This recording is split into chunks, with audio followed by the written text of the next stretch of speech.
Perkenalkan, aku Mutiara Firahiri dari Prodi Manajemen dengan NIM 125108106. Baik, di sini aku ingin menjelaskan materi tentang server. Nah, jadi apa sih server itu? Baik, server merupakan sebuah sistem komputer yang menyediakan sumber daya, data, layanan, atau program kepada komputer lain yang biasa disebut tuh klien melalui jaringan, biasanya internet atau jaringan lokal kayak LAN seperti itu. Kemudian server juga memiliki 4 fungsi. Yang pertama itu melayani permintaan, seperti menerima permintaan dari klien. Misalnya klien meminta halaman web, file, atau email. Yang kedua yaitu memproses data. Nah, di sini tuh kayak melakukan komputasi atau mengambil data yang diminta. Yang ketiga, mengirimkan respon. Nah, mengirimkan respon itu kayak mengirimkan kembali data atau layanan yang diminta kepada klien. Kemudian, yang keempat atau yang terakhir itu menyimpan dan mengelola data.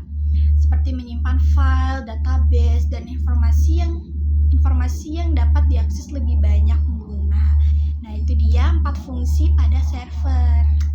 Setelah tadi fungsi, kemudian yang sekarang aku ingin kasih tahu ke kalian semua yaitu komponen daripada server. Yang pertama itu ada hardware atau perangkat keras ya guys.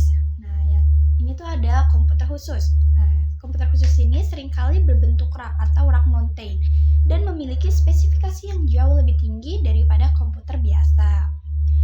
Nah, kemudian ada spesifikasi kunci. Ini tuh memiliki CPU atau prosesor yang kuat.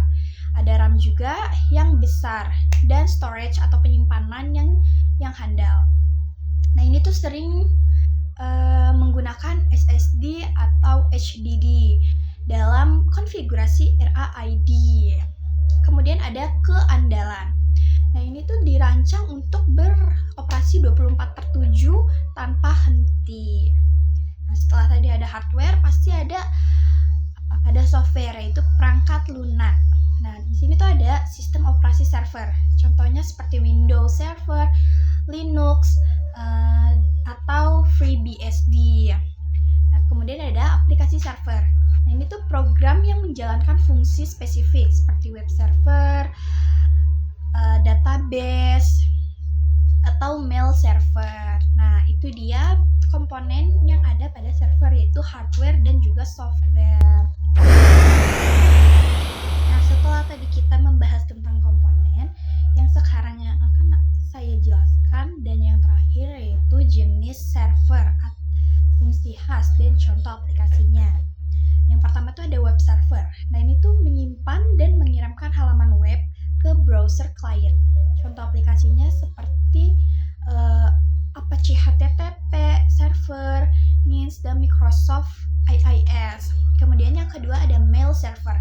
Nah, ini tuh mengelola pengiriman, penerimaan, dan penyimpanan email. Contoh aplikasinya itu ada Microsoft Exchange, Gmail server. Kemudian yang ketiga ada file server.